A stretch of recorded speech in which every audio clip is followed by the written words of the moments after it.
Public healthcare has been a constant re-emerging topic of contention within United States politics as far back as I can remember. It is a topic of contention in the current election cycle and will in all likelihood be in future elections again. Watching this American debate as a European living with such a healthcare system, there is however something that has always been strange to me, which is that not one proponent of such seems to have an idea of what it is, how it would work, how such a system would be built, and what it would require from everyday citizens as well as society at large.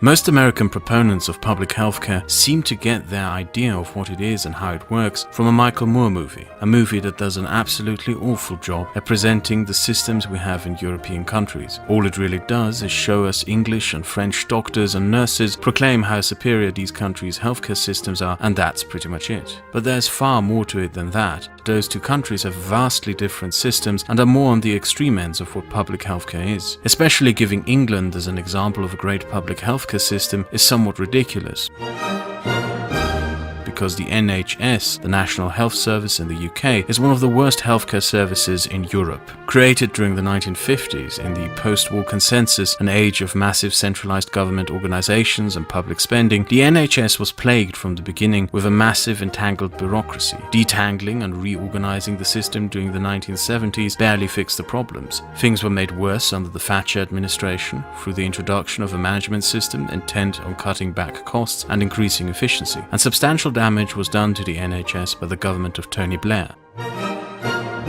He believed that a public service could be run like a private company despite having no market competition. His government introduced a system of quotas and standards meant to artificially replicate market pressures. This was meant to make the overall service more efficient, but in the end accelerated its declining quality. Subsequent British governments have done little to resolve these issues. Not all is bad on the British Isles though. In 1999, Scotland retained control over healthcare legislation from Westminster for the NHS Scotland. They avoided the Frankenstein reforms Tony Blair forced on England, created their own institutions, smaller bureaucracy, centred around 14 local health boards run by officials specific to manage these regional healthcare needs. Overall, Scotland's public healthcare performs better, and giving England as an example to Americans of how a public healthcare system is supposed to operate and work is just a giant misconception and misleading. England is an extreme example, and it is more of an example of how not to do it.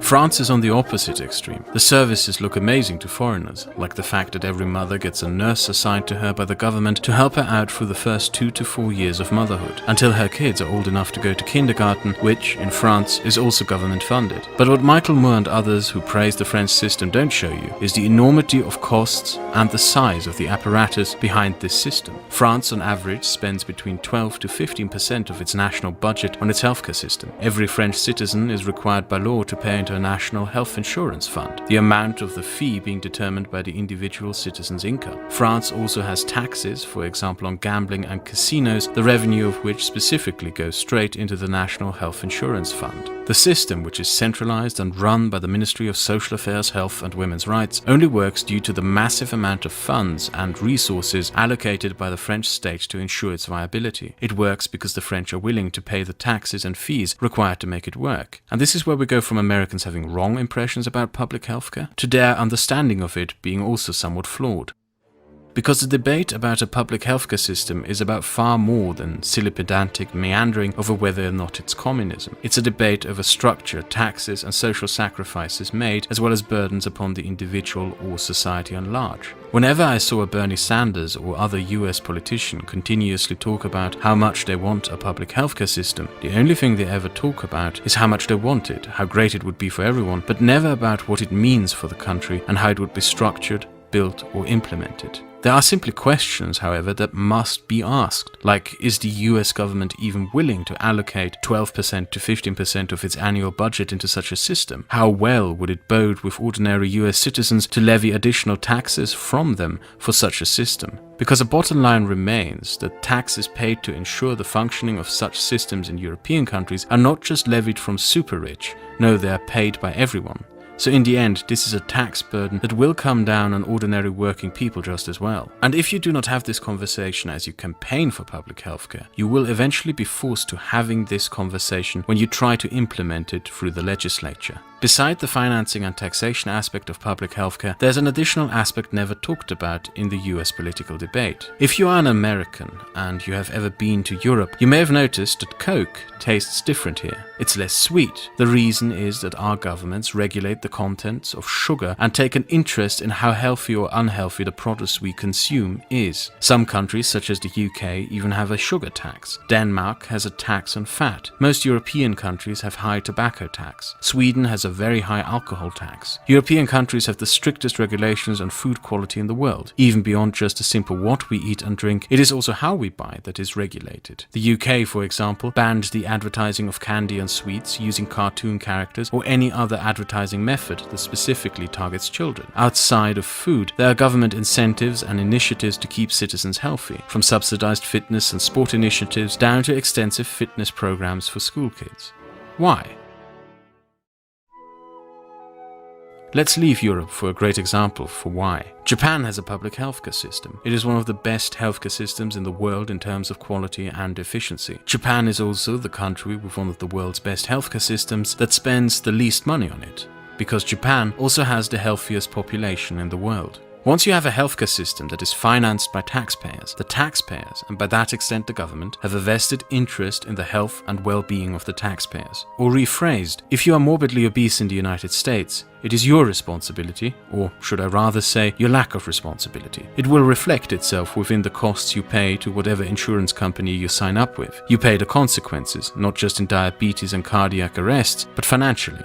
In a country with a public healthcare system, if you are morbidly obese, costs for your resulting treatments are paid by other people's taxes. It is consequently no longer just your responsibility. If you are fat in a country with a public healthcare system, you are a burden on society. And there's a question to be asked and answered of whether the people of the United States can even put up with such a standard. Personal responsibility and independence is at the core of the country's identity. Seeing your actions and your life within a wider framework of how they impact society at large is not necessarily something attractive to many Americans. Additional taxation on unhealthy produce, as well as a government-sponsored and encouraged incentive to live healthy lives, is also something that most Americans would probably not even accept. A few years ago, the former mayor of New York, Bloomberg, attempted to ban the biggest-sized soda bottles in measures intended to incentivize healthy living for New Yorkers. New York, being a place that would probably be pro-public healthcare, protested that measure substantially to the point that it was rejected. However, in a conversation over whether or not to have a public healthcare system, such measures are part of the conversation that are simply unavoidable. Yet the proponents of public healthcare in the United States don't ever discuss this.